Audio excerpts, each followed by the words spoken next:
From the heartland of America, focused on God, family, and country, the mouthpiece of the Midwest.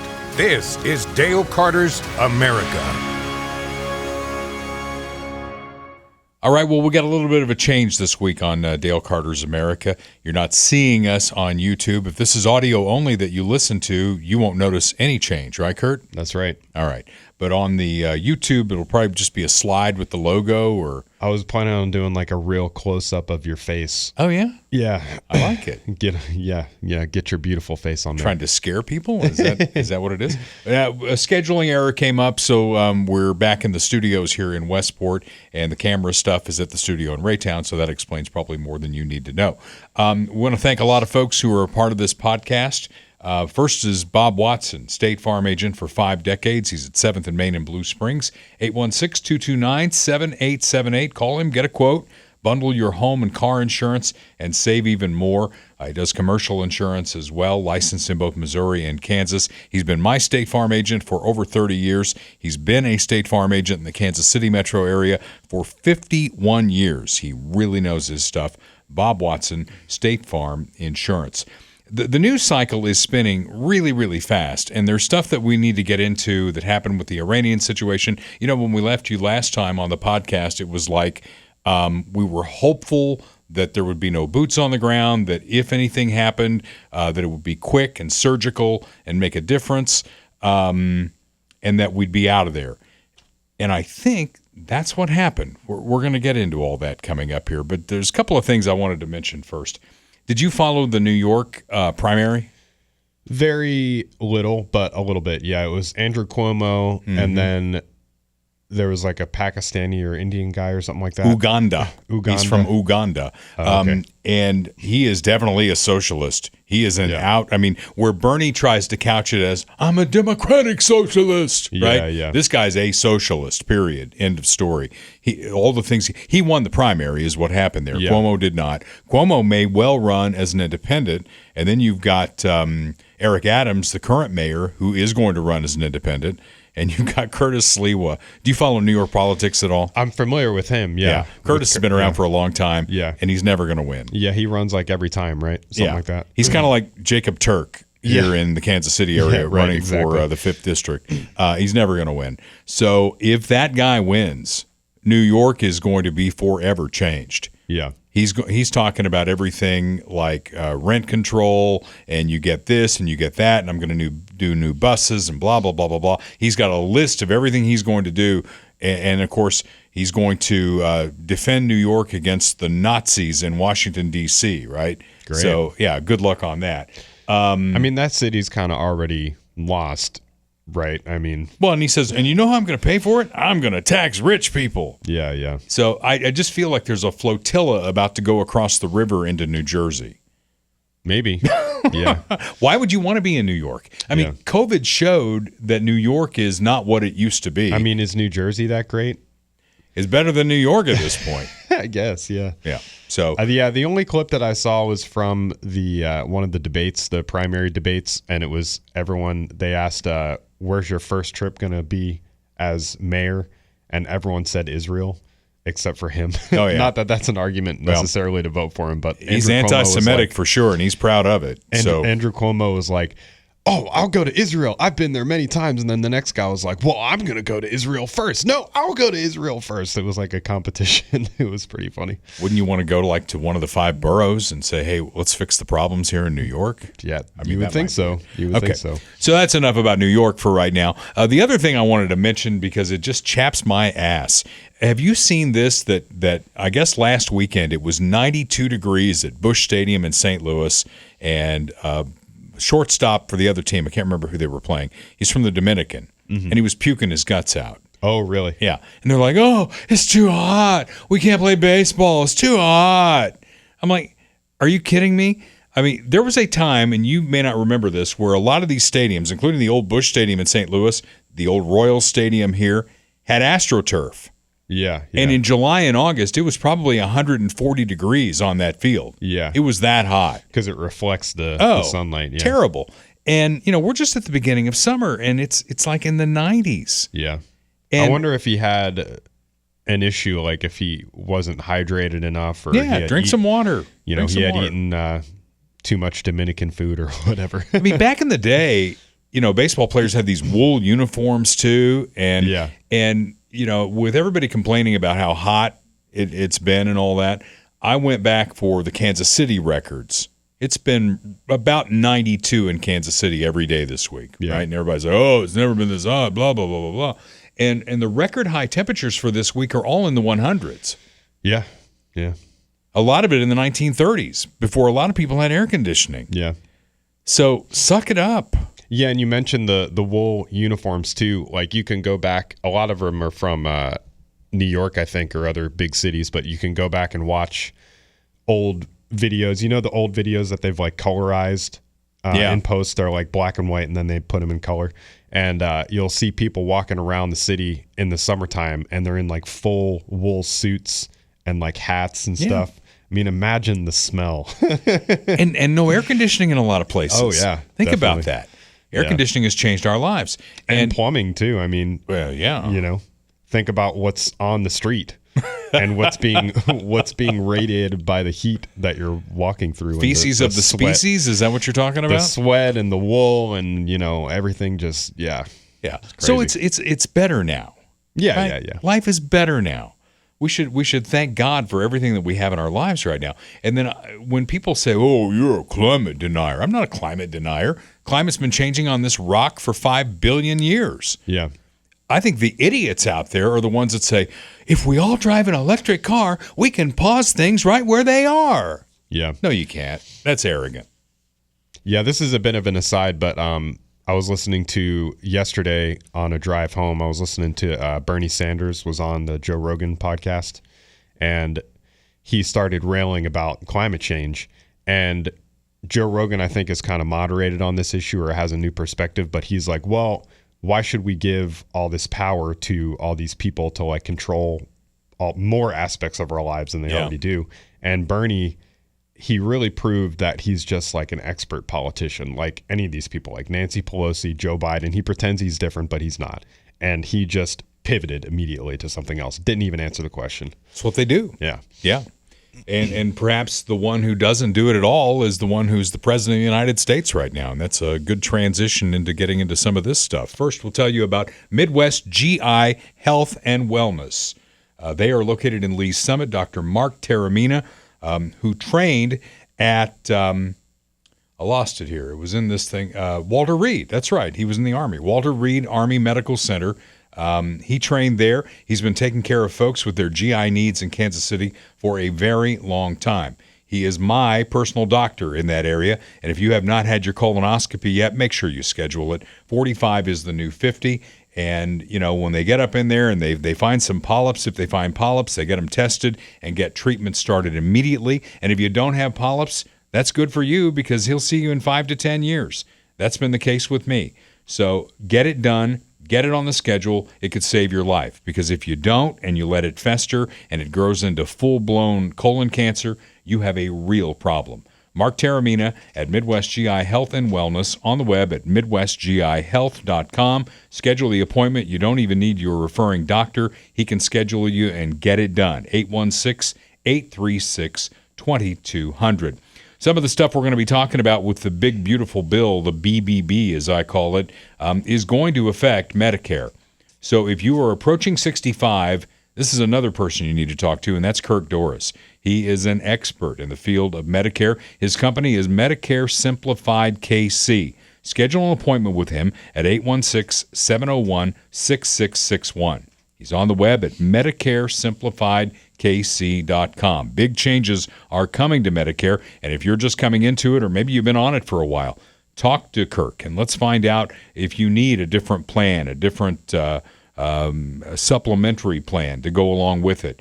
He's got over 30 years' experience with Medicare, and he's helped thousands of folks in the Kansas City area. 3600 South Nolan Road in Independence. He'll come to you. You go to him. You guys work it out. 816-701-6661 for Medicare Simplified KC. Tremendous people. We don't have the drop board. Man, we are back to the Stone Age on this thing. Yeah. This is almost as like when we started in the little room. Yeah, yeah. Remember that? Yeah. before I even knew what the hell I was doing. Not that I know what the hell I'm doing now. We're a little wiser, a little older, a little smarter maybe. I remember, it went about 20 minutes, and I'm trained in what we call the PPM world on the radio. It's like if a bit goes more than 2 minutes, it's like, oh my God, we got to move on. Play a record. Yeah. But obviously now it's a different deal. Okay, so, and I've had my issues with Donald Trump. I've been very upfront about that. And where I disagree with him, I'm going to say I disagree. But what unfolded last weekend was a master stroke by this president and the U.S. military. And I'm not sucking up to him because I wouldn't do that. But with deception, secrecy, and ultimate success, of course, that depends on who you believe. Because if you go with CNN, you might not believe that at all. 3 sources tell CNN that according to an early U.S. intelligence assessment, the U.S. military strikes on 3 of Iran's nuclear facilities last weekend did not destroy the core components of the country's nuclear program and likely only set it back a few months. That's right. So this is an assessment that actually is out from the Defense Intelligence Agency. That is the Pentagon's intelligence arm. And it was based on a battle damage assessment conducted by U.S. CENTCOM after the strikes, according to one of the sources. Let's go to CNN national security correspondent Natasha Bertrand, who has this exclusive. Okay. So a couple of things here. First of all, as we know now, it was an initial assessment. It was leaked, which is illegal. And if the shoe were on the other foot, let's say Joe Biden were in the White House and he did this, you would have CNN, MSNBC, all of them saying, what a master stroke by this brilliant president. And they would be looking for who leaked this thing. That would be a crime. Well, they don't even want to think about that. And there will be more assessments that are going to come out of this thing. That was the initial assessment. So we'll see where it goes. Donald Trump says he destroyed their nuclear capabilities. We'll see if that's the case down the road here.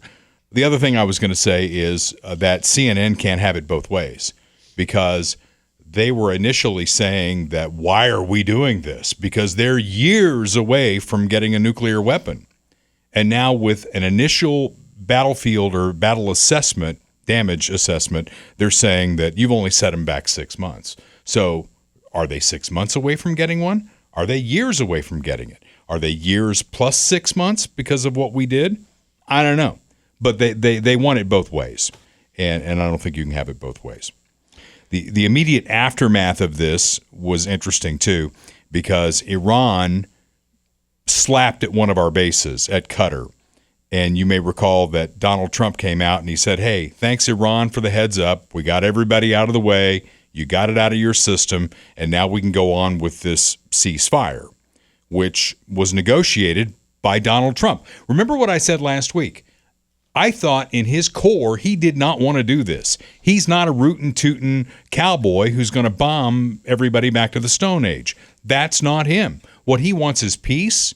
He wants commerce. He's a businessman. He wants to do business with everybody. Mm-hmm. And this war between Iran and Iraq Iran and Iraq, that was a couple of decades ago. The one between Iran and Israel was keeping that from happening. So now that's been taken care of. They got the ceasefire, okay? But you know how ceasefires go. It's like, okay, well, we've got more missiles we want to fire. Okay, you fired, we're going to fire. And I thought Donald Trump was the most pissed off I've ever seen him in his life. How about you? I mean, you probably behind the scenes, but out in front of a camera, right. This was the most pissed off he's ever been. Yeah, for sure. And, you mentioned like the targeted strike and stuff and him not wanting to do it. Maybe he didn't want to do it. But, he has done bombings before, right. Like in his first term, he bombed the general. He did a couple other strikes like that. This is obviously a bigger operation. So it's just a question of, is this going to lead to further escalation and further involvement? I don't think anyone would say that they're just going to give up. You know what I mean? Like, they're not going to be like, oh, they bombed us. I guess we can't make nukes now. You know what I mean? Like, well, I think he made it clear that if this is right, if we didn't set you back as far as we think, we'll just do it again. And I think what's happened here is you had a bully at the schoolyard. Iran's a bully. And they're picking on kids. They're picking on everybody. It's like, okay, there's the little kid over there. I'm going to take his lunch money. And Donald Trump is the guy who came in and punched the bully in the nose. And I think he got their attention because over the decades, every U.S. president has said Iran will not have a nuclear weapon. And Donald Trump is the first one that said, you're definitely not going to have one on my watch. So he did what he had to do. We'll see. We'll see where we go from here. But Donald Trump, and it really was a lot of work here, Kurt. I had to go to many sources because everybody, it seemed, bleeped it. On the day it happened, I found one that was not bleeped, and I bleeped it on KFKF because I wanted to play it back. So I dug and dug and dug, and I think this one still is not bleeped. Since we're on a podcast, we can bend the rules a little bit. Israel says that Iran violated the peace agreement and the ceasefire agreement. Do you believe that Iran is still committed to peace? Yeah, I do. They violated it, but Israel violated it too. Are you questioning if Israel is committed? Israel, as soon as we made the deal, they came out and they dropped a load of bombs, the likes of which I've never seen before. The biggest load that we've seen. I'm not happy with Israel. You know, when I say, okay, now you have 12 hours, you don't go out in the first hour and just drop everything you have on them. So I'm not happy with them. I'm not happy with Iran either. But I'm really unhappy if Israel's going out this morning because of one rocket that didn't land, that was shot, perhaps by mistake, that didn't land. I'm not happy about that. You know what? We basically have two countries that have been fighting so long and so hard that they don't know what the fuck they're doing. Do you understand that? All right. So that was pretty curt, and then he turned his back and he walked away. And then he got on the plane and he called Netanyahu and he said, turn the damn planes around. He probably used an F-bomb with him too. It's like, I want this to stop. And they did turn their planes back around. And so far, knock on wood, the ceasefire is holding. And Trump says next he wants to talk to the Iranians. And what he's offered them, I think, is very gracious. It's like, if you really want civilian nuclear power in your country, never mind that you live on an ocean of oil, you shouldn't need it, but if you want it, we'll give it to you. But we're not going to let you do what you've got to do to uranium to make it weapons grade. We're just not going to let that happen. Why would we give them oil? We're not giving them oil, giving them the technology to have civilian nuclear power. Why would we give them that? Because we're trying to get peace in the region. Okay. Yeah. I mean, he wants to talk face to face to these people. Now, you know, if you believe what's going on over there, they're teetering on the edge of collapse. They've had this regime in effect since 1979. There's been two ayatollahs. The current ayatollah is 86 years old. Israel's killed how much of their leadership? I don't know. And the telling thing for me was that nobody in the neighborhood came to their defense. The Arab states are like, you could almost feel it. It was like, whew, I'm glad that's over. Because they don't want to get involved. They don't want to, be on the receiving end of Israel and the United States. That's why they're not saying anything. I think they're also buying into this Abraham Accord thing. I mean, I know you don't buy into this, but I think that peace is at hand here, and if we play the cards right, nations like Qatar and Bahrain and the other Arab states, Saudi Arabia, if they come to the table with Israel, it could be a peaceful Middle East. I just think that this is not the end of it. I just think people are celebrating prematurely, and especially because Israel and Netanyahu specifically, and also the neocons in America like Lindsey Graham, Mark Levin, all these people, they want regime change in Iran. It's not about the nukes, it's about regime change. Yeah. They want a pro-Israel government that they're going to install in Iran. And so this is just a pretext to that, and we already saw what happened with the ceasefire. Israel sent out jets right away to keep bombing them, because they're not used to actually having to follow the rules, because all the American presidents have just been a pushover to Israel. They do whatever they want. So, well, and I think to that point, this president's different. Maybe. Let's hope so. But yeah, I mean, I don't think for them, as far as they're concerned, I don't think it's over until they have regime change. Trump's hinted at it himself as well, but I mean, he says all kinds of stuff on. He does Truth say all Social. kinds of stuff. He said something on Air Force One. It's like, do you want regime change? And he said, no. I mean, I really don't care if they have if they have change over there, they have change. Yeah, I don't really care. Yeah, I mean, like Lindsey Graham is going on TV, practically like stroking himself off, just like talking about it. I mean, he's like. Like he's getting all worked up about it. Well, I would say to you what I said to one of our keyboard warriors who told me, well, wait a minute, who's his national security advisor now? DNI? Yeah. Tulsi Gabbard. Yeah. He's like, well, Tulsi said that they didn't have a nuke, that they weren't anywhere near a nuke. And I said the same thing I'll say to you about Graham. How many electoral votes did he get? He didn't get any. The guy who's controlling things right now is Donald Trump. Right. And his opinion matters more than any of those people matter. But I mean, it's true. That is true, but it's also true that these people have influence. There's people in the media, there's the Israeli government themselves that are putting pressure on Trump and the American government to, either partake in, facilitate, or at least go along with some kind of regime change in Iran. And we've already seen it in every other Middle Eastern country, basically. So I hope to God, Kurt, that you're wrong about that we've learned lessons from what we did in Iraq and Afghanistan. We are not in the nation building business right now. Mm-hmm. We are in the America First business, and what is our interest there? And I think the president made the decision that it is not in America's best interest for Iran to have a nuclear weapon. And he's joined the litany of other presidents who've said it. He's the one who did something about it. Mm-hmm. So I think it gives us a moment in time where we punch the bully in the mouth, and now they're like reeling back going, shit, they hit us. And hit them in a way that they didn't even know what was coming, right? Yeah. The deception was wonderful. Those folks at Whiteman Air Force Base and the coordination of the United States military, that is something to marvel at. For sure, yeah. I mean, I will say, regardless of my opinion on the matter, it's definitely impressive. The operation is impressive, and you hear about. It's not the first time, obviously, but you hear about the missions out of Whiteman. They fly like 36 hours straight or something like that. That's what they fly did. Straight there. They drop one bomb in this case, because these bombs are very big and very heavy. Because the biggest. They're it's just kinetic energy. They have a pointy steel tip on them, like hardened steel.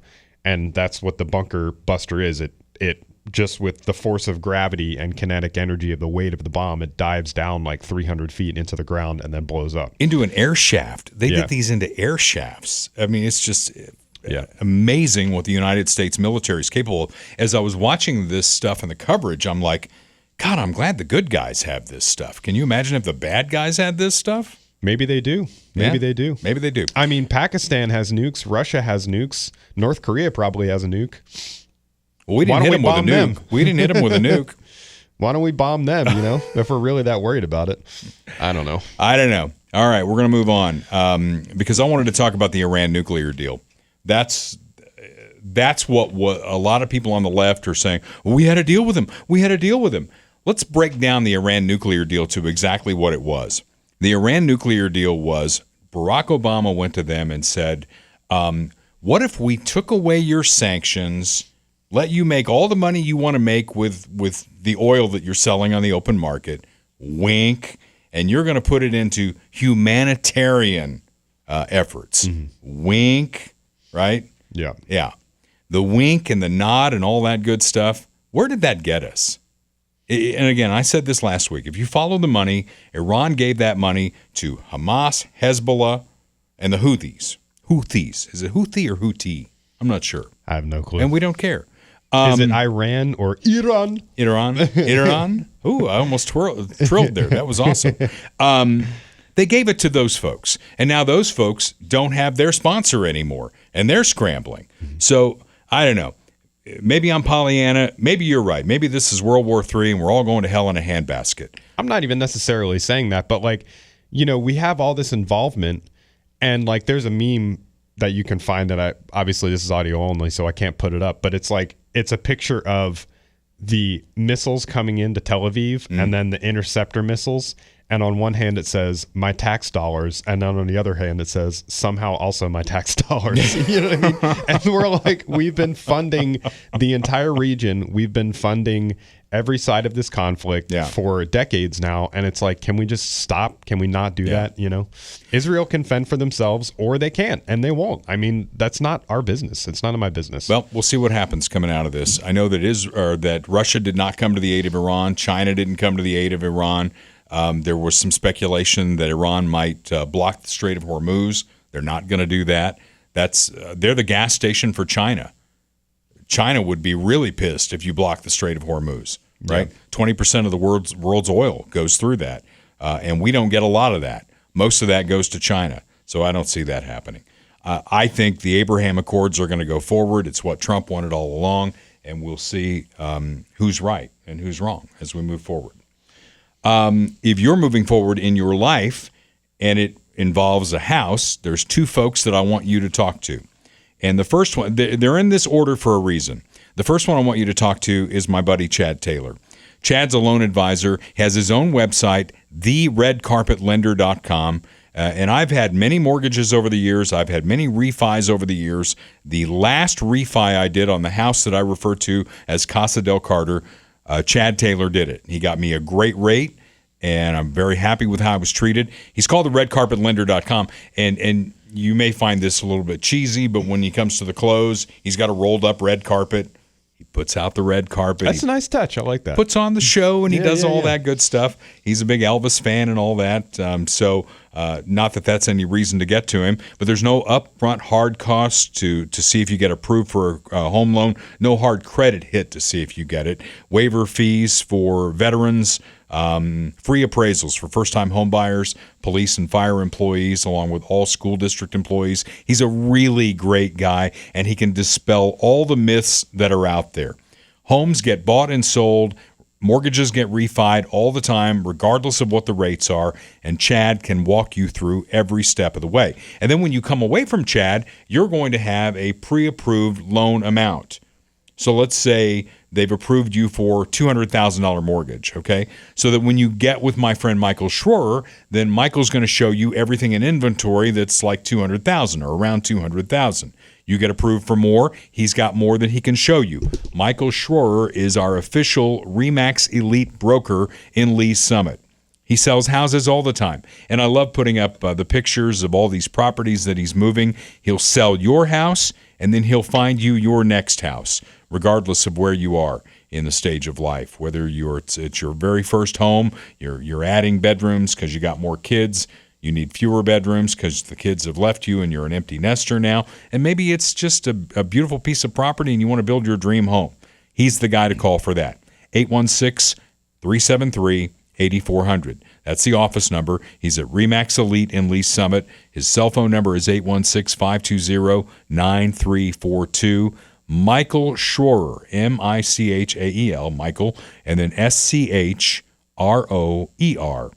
I'll even give out his email address. You can pause the podcast. Yeah. Right, if you don't get it all. So it's Michael Schroer, his name, 56 @gmail.com. And did I give out his cell phone number? Yes. Okay. So we can move on. Great guys.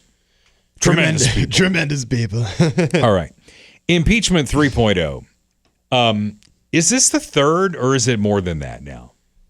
Well, there's been more attempts. Yeah. Yeah, I don't know. I guess it depends on how far along in the process have gotten, whether it counts or not. I don't know. Al Green. That's all you got to know. If you watch the State of the Union address, he was the guy who got kicked out of the State of the Union address for waving his cane around and acting like a complete lunatic. When you look up TDS in the dictionary, Al Green's picture has got to be next to it. Let's roll the tape. This is Al Green in the well of the House of Representatives.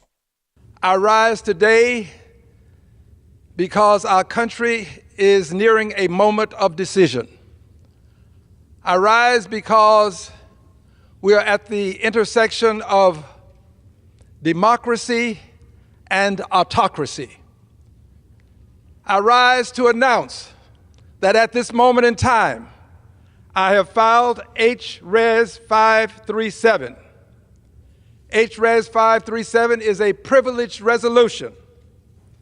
HRES 537 has been filed because I believe that the President of the United States has committed an impeachable act.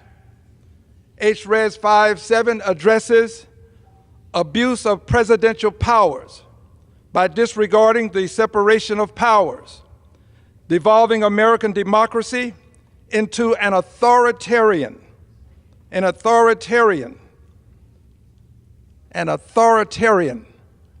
government, usurping congressional power to declare war. Okay. So I'm sure, Kurt, if we look back in the record, that Al Green filed impeachment articles on Barack Obama hundreds of times in the 8 years that Barack was president. I doubt it. Yeah. But, I mean, here's the thing. Like, I get that. I get that there's a hypocrisy here and a double standard. Blatant hypocrisy. But also, I mean, is it an abuse of power or not? Like, just on its face. I mean, can he just bomb... He can drop bombs on Iran without congressional approval? It's called the War Powers Act, which was, passed in the 1970s over Richard Nixon's veto. The War Powers Act is very clear on what Donald Trump is able to do. And when he goes off and with his blowhole, a government by and for the people, we have a government by and for the people. We had an election. 77 million people voted for Donald Trump. He won. He won every swing state. I mean, I almost sound like the stuff that Trump parrots all the time, but it is true. We have a democracy, a republic, and this is how we do it. We elect a president, and he is the commander-in-chief of the military. And through the War Powers Act, now you're right, the way the country was founded, because back then it was quite a different world that we lived in, right? Right. And so when you declared war on somebody, your army marched out into the field against their army, and they shot little balls back and forth at each other. Right. This is a very different world. The last declaration of war by the Congress was after Japan attacked us in 1941. 1942, we got a declaration of war. The only other time we've had Congress involved at all was when we went into Iraq. Right. So, I mean, he's tilting at windmills here. Well, maybe we need to revisit that then, because it does seem strange and probably bad. Even just hypothetically, you can just look at it hypothetically, like that a president can just bomb another country. Because I know that there's a timeline, right? It's like whatever it was. We talked about it last week or the week before. It's like 6 weeks or something before he needs congressional approval. I want to say it's 90 days. Whatever and then it is, a 30-day drawdown. Right. So you can do a lot with modern military technology in 90 days. I mean, you could destroy an entire country. What if a president just goes unhinged and just decides to bomb Russia, to bomb Moscow? Well, he doesn't need congressional approval. That would be a problem. Yeah, it would be a problem. So I mean, maybe that's worth revisiting. And then also you mentioned him getting elected, when we live in a democracy and all this. Like, I think if you polled the people who voted for Trump, I would guess that bombing Iran was probably not very high on their priority list of why they voted for him. Elections have consequences. I think Barack Obama said that. When you elect somebody, you've given them the keys to the White House, and they get to pretty much within the Constitution and the constraints on them do what they're going to do. Now, I think that's a ludicrous thing that he would bomb Russia, or why not say bomb London? I mean, with your example, he could send the B-2s to bomb London. That's but never going to happen. Yeah, but it's not going to happen with Trump, but just hypothetically with a president. All he did here within was the War Powers Act, that would be constitutional, right? All he did was follow through on what every president has said since the Iranians, since the Ayatollahs took over. He just followed through with it. And what gives me hope, there is hope here in all of this. Okay, Al Green put out this impeachment thing, which was just a show because the Democrats don't have a majority in the House anyway. And they have so cheapened impeachment. They've turned it into what they have in England, in the United Kingdom, which is basically a no confidence vote on the Prime Minister in the House of Commons, which is ridiculous because impeachment is supposed to be the ultimate sanction on an elected official. Only 79 TDS-suffering Democrats voted with him. only 79. The majority of Democrats, along with all Republicans, voted no. And another sign of hope, Emmanuel Cleaver, Sharice Davids, two of our congresspeople here, voted against impeachment. So it was the usual suspects. It was AOC, it was Jasmine, and all those folks. The leadership did not vote for impeachment. And speaking of Jasmine, this may be a sign that the Democrats are starting to maybe get a foothold and decide to rebuild their party. Jasmine was up for ranking member of the Oversight Committee, and she didn't have the votes. Wow. So, it's we can't do this on the fly, but I did find a clip of her basically. And Jasmine is a very smart person. She is. She has advanced degrees. You can go back to a time before she decided to go with this whatever this accent she has and all that. But she basically said, "Well, I guess I don't have the votes because they don't want my style of leadership." She does not talk like that. I mean, my God, is she auditioning for Sanford and Son 2.0? That's not how she talks. Yeah, they all do it. I mean, obviously Hillary Clinton, there's the example of her. AOC has done it. I mean, Jasmine Crockett's certainly done it. But yeah. So she's not going to be in the leadership, and maybe the Democrats are getting their footing, and that's not a terrible thing here. Who do they have, though? I mean, that's just the thing. It's like, I don't know. I always talk about Gavin Newsom, but I think in terms of young talent and like the direction of the party, it's becoming a more radically left party on a lot of these issues, especially social issues. So, it's going to be come 2028. I mean, you're going to be looking at people like her, at AOC, and then even Gavin Newsom would be like the moderate candidate, you know what I mean? Which is kind of crazy to think about. Well, I say keep your eye on Josh Shapiro in Pennsylvania. I mean, I think he's a moderate Democrat, and I think he's laying low in all of this. Yeah. You see how Fetterman is basically supporting Donald Trump on certain things. Yeah. Pennsylvania is called the Keystone State for a reason, because it is the key to a lot in America. Very blue collar in places, hoity-toity in other places. I mean, it is definitely America in that one state. So we'll see if he emerges or not. I don't think it's going to be Hakeem Jeffries. Hakeem Jeffries, Trump called these people to let him know what was coming. He got a hold of Schumer, and Hakeem Jeffries didn't take the call. To let him know what? To let him know they were going to bomb Iran. Oh, I didn't know that. He didn't take the call. He's the minority leader in the House of Representatives.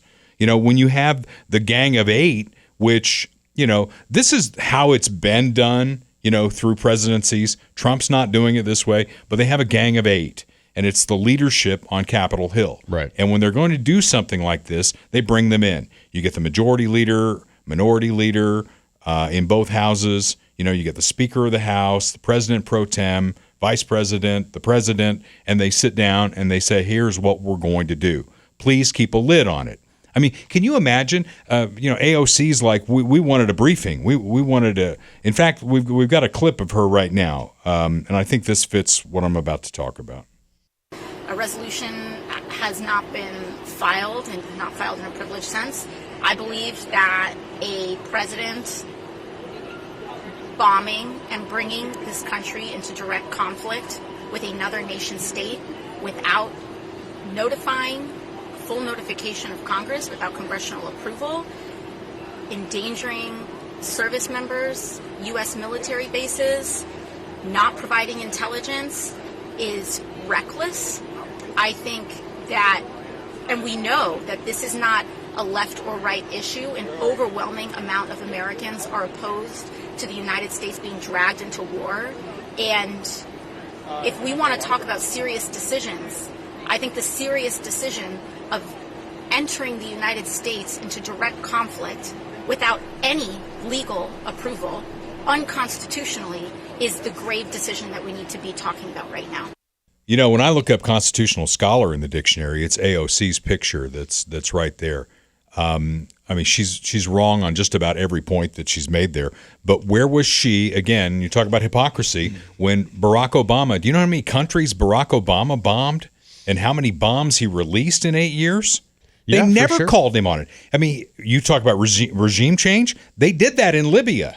But you could say the same thing in reverse, though. Like, you could say that Republicans called him out when he did it, and now we're not calling out Trump when he did it. So they didn't just impeach him. Politics. There was no impeachment articles drawn up for Barack Obama. I'm sure there were probably people teasing it, or at least, We teased it for Joe Biden, and you may recall in this podcast, I said it would be a waste of time. Right. We got other more important things to do. But again, it's just, the kind of whataboutism, he said, she said thing. I mean, there's a place for it, and it's relevant, in terms of their voting record or whatever. But, I have to say, I mean, I do kind of agree with her a little bit. It's like, Iran is like a major player in the region. It's a country with 90 million people, and it's a serious geopolitical enemy. Like, he shouldn't. I mean, if it means we need to revisit the War Powers Act, I'm not an expert on it, but if that's what it means, then we should do it, because he shouldn't be able to just, no president, not Trump or somebody else that I don't like or whoever,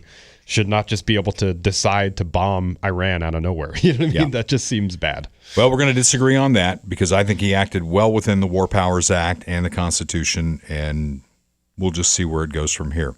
But it would not shock me if these clowns drew up articles of impeachment because he dropped an F-bomb on live TV. How about you? That would be funny. This is way too long. I guess I probably shouldn't read that, right? His response. Yeah. Stupid AOC, Alexandria Ocasio-Cortez, one of the dumbest people in Congress.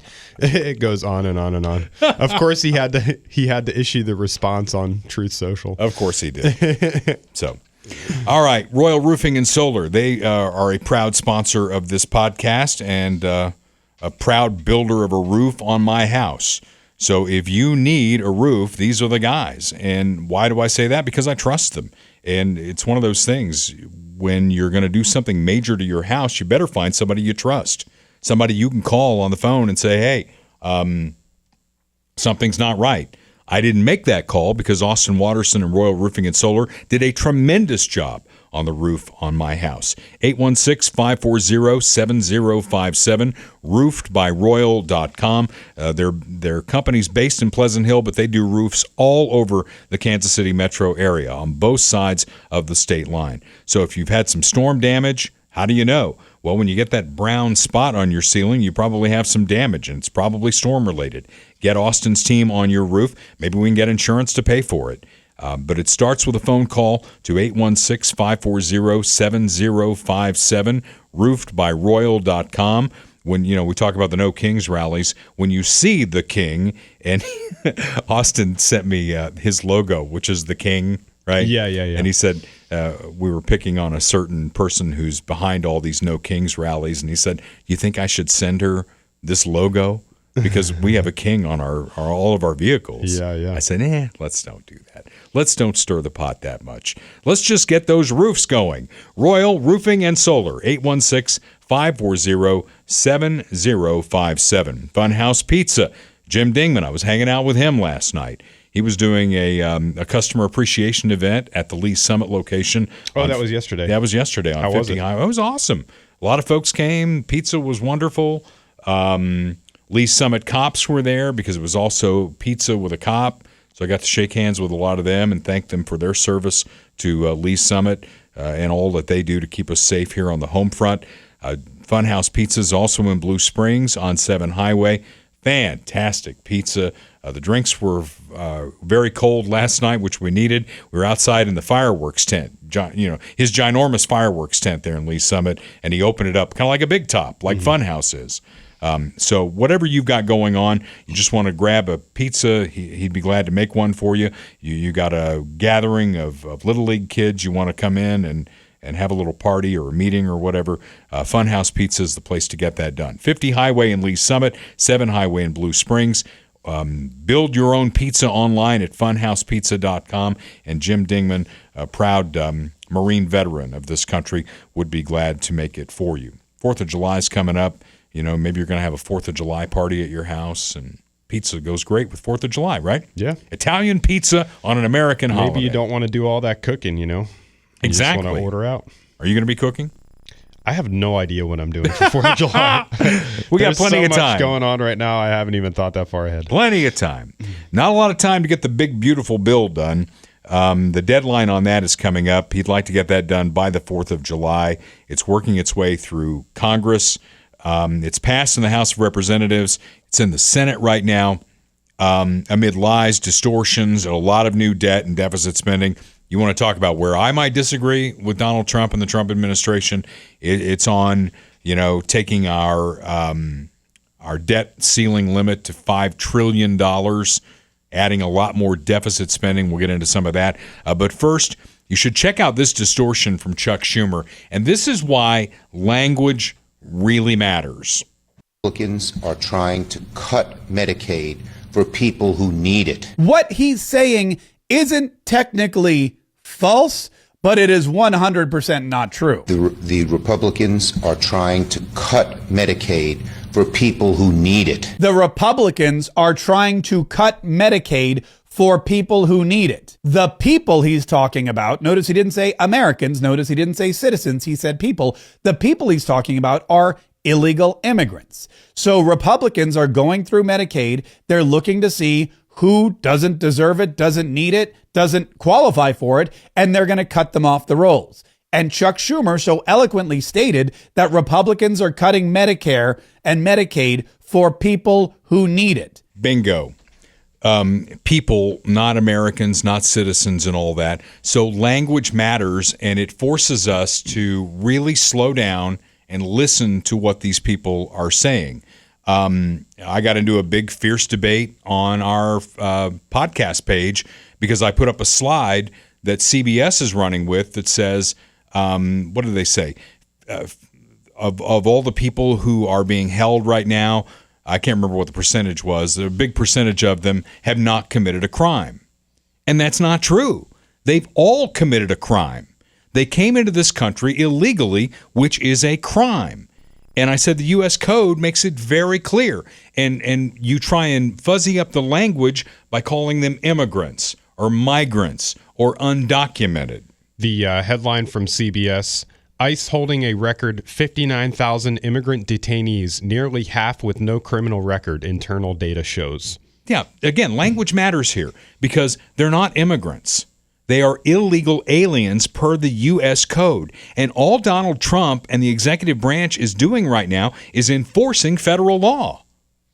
And, I mean, you can clean this language up any way you want and try and make it sound like the Italian who came over here and started a shoe store is equivalent to somebody who walked across the southern border illegally, but they are not equivalent. And they're trying to make that equivalence. And somebody went off on me on the podcast page and said, it's a misdemeanor and you should really be careful if you get caught for speeding because you could end up in one of these camps that they're setting up. That's not true either. None of that is true. And my friend Keith Smith, who goes by Keys the Clown, he actually did something I didn't do. He took the entire U.S. Code pertaining to this and put it on the podcast page. And I said, what you're doing is you're picking and choosing different words from the actual law and creating your own law. And that's not true. And of course, you know what he pulled next. He's like, well, I've kind of heard you're a racist and if the shoe fits. It's not being a racist. Yep. There are Mexican Americans who came here the right way, did everything correctly, and they're more pissed about this than I am. Yeah, it's just the paranoia of people leads to all these insane conclusions too. Like, it was just making me laugh. Like, you could get pulled over and you'll get sent to Guantanamo Bay. They'll ship you to El Salvador. It's like, what? Yeah. And, and my friend John Town says he knows of an example where somebody's been plucked away from his family and is sitting in a camp somewhere in Kansas in the middle of nowhere.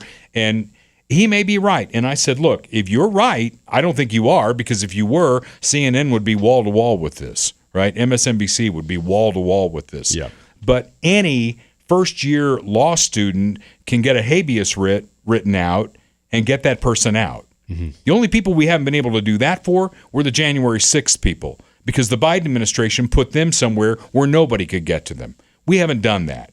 And show me an example where an American citizen or a naturalized immigrant is in one of these camps, and then you get my attention. I agree. They are illegals, no ifs, ands, or buts about it. You can take the language any way you want. By the way, Mark Kay, who went through Schumer's distortion there, is a Jacksonville radio host. He's running for Congress, and he caught the little deception there. So good for him. I saw the hat. We're on audio only. He has Mark K or whatever his name is for Congress. So it's his own hat. So, good for him. And maybe it's a reminder that we need to slow down and not just take these politicians with their bullshit that comes out of their blowhole and parse their words. Yeah.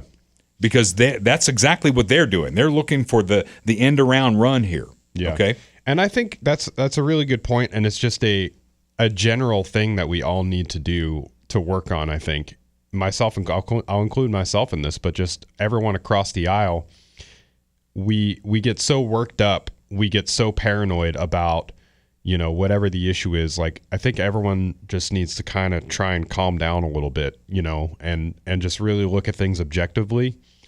Take your time, formulate your opinion, read the sources, and obviously you're entitled to your opinion, but don't just come at it emotionally. Just really try and keep a level head and keep your priorities in order in terms of what actually is important to you. Yeah. Well, the BBB, and my biggest argument with it is it expands the role of government. It really does. I mean, he can say whatever he wants. The tax cuts, we do need those. We need those solidified, because can you imagine if all of a sudden the tax cuts that were put in place in 2017 went away and everybody got a huge tax increase? Mm-hmm. That would just kill our economy right now. But the large elephants in the room that we talk about, with the debt and the deficit, are Social Security, Medicare, and Medicaid. They take up a ginormous part of our budget, and they are growing. How can they not be? So we have a clip here that I think is going to put that into perspective. Social Security and Medicare boards of trustees in a report today said Social Security will not be able to pay full benefits as of 2034. Last year's estimate was 2035. Now, after 2034, Social Security will likely only be able to pay 81% of benefits. And the situation now is even more dire for Medicare, which is scheduled to go broke in 2033. That's 3 years earlier than last year's estimate of 2036. After 2033, Medicare's reserves will likely only be able to pay 89% of total scheduled benefits. As the American population ages, one way to conserve the benefits would be to raise the age we receive them. Social Security benefits were last reformed roughly 40 years ago when the federal government raised the age of eligibility from 65 to 67. Meanwhile, the eligibility age for Medicare of 65 years has never changed. So it's coming. It's the biggest predictable crisis that we have, that and the debt and the deficit. And then you've got interest rates that are high. And this is why Donald Trump is leaning on the Fed, why he's going to want a new Fed director, because he wants rates lowered. Because right now we're paying more for servicing the debt than we are on defense. Mm-hmm. We're paying over $1 trillion a year just in interest on the debt. And we spend about $900 billion on defense. And that's something he's got to get redone. But Social Security, Medicare, and Medicaid aren't going away. You can't act like you can just fix the problem by lowering interest rates. If well, you're you can. You can refinance the debt. If you're going to increase spending. Yeah. You can refinance that debt and make it. But you're right. I mean, it's huge. And, Donald Trump has found out what other politicians who went to Washington, Ronald Reagan among them, have found out, that you've got 435 members of the House and you got 100 senators, and they all want to be president. Right. And they've all got an agenda. Yeah. And it's tough to get anything done. But this is happening. It's coming. Yeah, and to kind of steel man, this is not how I feel, but to steel man Trump's argument for this bill, I think, he has his agenda. He has his things that he wants to get through, including border funding and enshrining the tax cuts and all these other things. And not only does he have limited time to do it, but everything in Washington is so gummed up. You know what I mean? It's like they're putting out articles of impeachment like every other day. Right. Everyone has their own little thing going on. It's very difficult to get a consensus vote on any one particular thing. We talk about all the time, well, they need to be put forth as individual bills. Well, I think he would say, and probably the people that are advocating for this, that we don't have time for that. He's only got 2 years as president with a majority in Congress.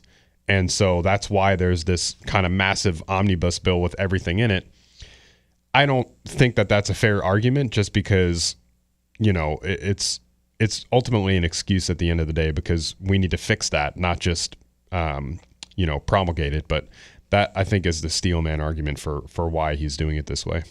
Last sentence I put in this deal was maybe Congress should focus on this instead of wasting time with impeachment articles. So yeah, there we go. We got a little agreement there.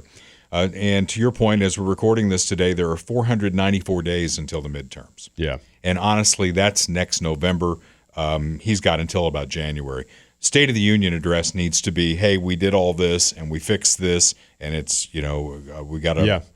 And it's, I mean, that's another part of it too. It's not just the gumming up of Congress with all this BS. It's also campaigning, right? I mean, the campaign cycle is getting longer and longer and longer. So you have 4 years, but it's almost like you really only have 2 years because it takes time to get your people in place. When you get elected, they have to go through Senate confirmation. Congress is bogged up with that. And then when you get closer to the midterms, the whole last year basically is everyone campaigning for re-election. Right. So you can't do anything then either. It's like, what are we even doing here? Well, that's something maybe we should address is House terms being only 2 years. Because the second you hit the ground in D.C., you're running for re-election. Yeah. Maybe it's not 6 years like the Senate. Maybe it's 4 years. I don't know. But or just limits on campaigning. Like you can only campaign for 3 months before the primary or whatever. I mean, is it really making a difference? It's a horse race, whoever's going to start campaigning first, whoever's going to spend the most money, is going to win. That's how they feel about it. So let's just put a hard limit on, you have to actually govern until this date, and then you can start campaigning, and maybe that would help fix it. I don't know. Sometimes you make me want to start my own country in an island somewhere that's got white sand and little girls, or not little girls, young. Wow. You know what I meant. It's got palm trees and a private jet that flies out there. Not that island, different island. I meant younger ladies, scantily clad, all of them at least 20 years old. Yeah. Does that work? 21. You said it. 25. Whatever the limit needs to be. I'm going to move on. Stop digging. You put the shovel down when you've dug a hole here. Dale's Body Shop in Blue Springs. He does such tremendous work on vehicles. I saw one that really caught my eye. He puts up all these pictures of what he's restored. So it's more than if you get in a wreck, if a deer hits you and all that. Of course, he's going to put it back to exactly the way it was. But he had one that was restored. I want to say, I'm not really good at this, but it looked like one that we had when I was a kid. And that's a 1964 Chevy Impala in midnight blue. My stepdad had one. The difference between that car and this one was we had a convertible. So, and it brings back memories, when you see classic cars like that, it's like, I remember that. I remember we had one. I remember my parents would take us to the drive-in and, my brother and I would fall asleep. You know how the top comes back? The top comes back onto the back of the car and all that. My brother and I would sack out there. We'd fall asleep. They at the drive-in, they used to have like cartoons and then they'd have like 2 movies. And my brother and I would be out like a light after that cartoon, and we'd sleep there.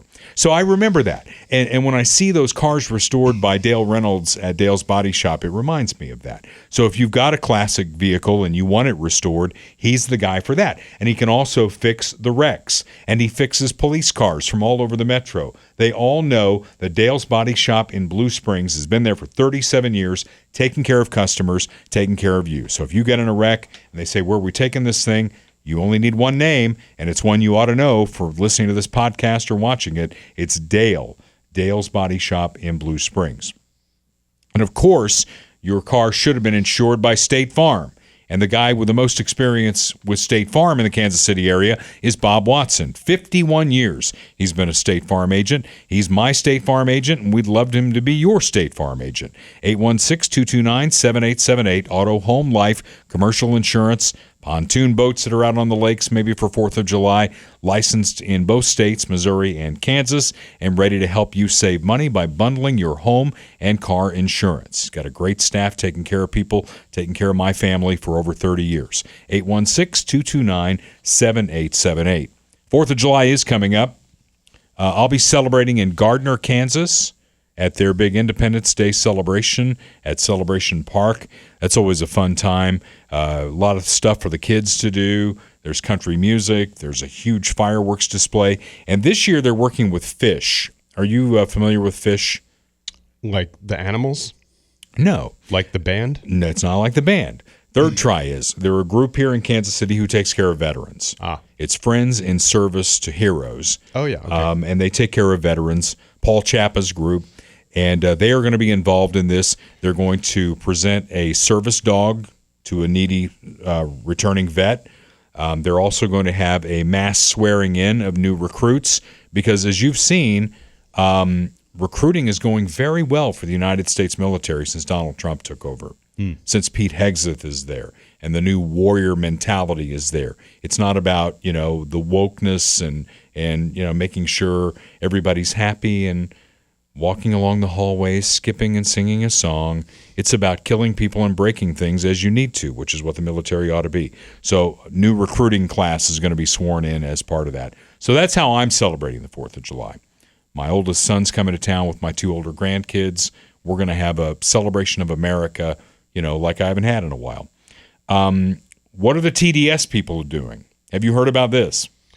Probably protesting or screaming or something. No Kings 2.0. Nice. Yeah.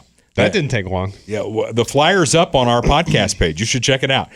Complete with misspellings, by the way. Really? They misspelled words in the flyer. But they are going to do a No Kings rally. And I put that up and I said, hey, this is what our left-leaning friends are going to be doing. Here's what I'm going to be doing. I think we should be celebrating America. And one of our sad sack keyboard warriors who seems to weigh in on everything that we do said the following: I have nothing to celebrate on the 4th of July as long as Donald Trump is president. How sad is that? Yeah, it is sad. I mean, it goes back to what I was saying before, people just getting paranoid about every little thing. And, next thing you know, you can't sleep at night. Everything. I worry about this guy in particular. And you see, I'm not going to name names, but you see him on pretty much every post that I put up. He's always the first one there. Zarda has started to time how long it takes for this guy to put up something negative. And it's been like 30 seconds, minute and a half. It's almost like he sits there in a cave and waits for me to put something up so that he can go, oh, yeah? Yeah. I don't have visuals today, so I got to do the sound effects. Oh, yeah? What about that? What about that? Now, when Joe Biden was president, we were doing this podcast. Did you sit in a cave and sulk on the 4th of July? I did not, no. We celebrated our country. Yeah. That's what Americans do, regardless of who's sitting in the White House. Whether you voted for him or not, agree with him or don't agree with him, what we ought to agree on is this is the greatest country in the history of the world. Yeah, I mean, obviously 4th of July is not about the current president. No, it's about that day 249 years ago when we told the king that we didn't want a king anymore. Right. We covered that last week with Schoolhouse Rock. Yep. It's fine. It's going to be great. We'll find something to do. We'll probably go see some fireworks, maybe, grill or whatever. I don't know. It's what you do. Figure it out. We got to cheer you up. I know you got a lot going on in your life right now. I'm just tired, man. I'm tired. He's tired. We're going to get him cheered up. I don't know. I'm going to take him to my new island country where an age-appropriate girl is... I will decline that invite, going to give you a lap dance or something. I don't know. I will decline that invite. Thank you very much. All right. Until next week, we'll ramp up to the 4th of July for sure. We're going to do one on the 3rd, right? That's our normal day? Yeah. Okay. So maybe we'll have some fireworks next week on the podcast. We'll see. Do you mind me setting off fireworks in the studio in Raytown? We'll talk about it. Until next week, cheer up, everybody. Things are looking up. This is Dale Carter's America.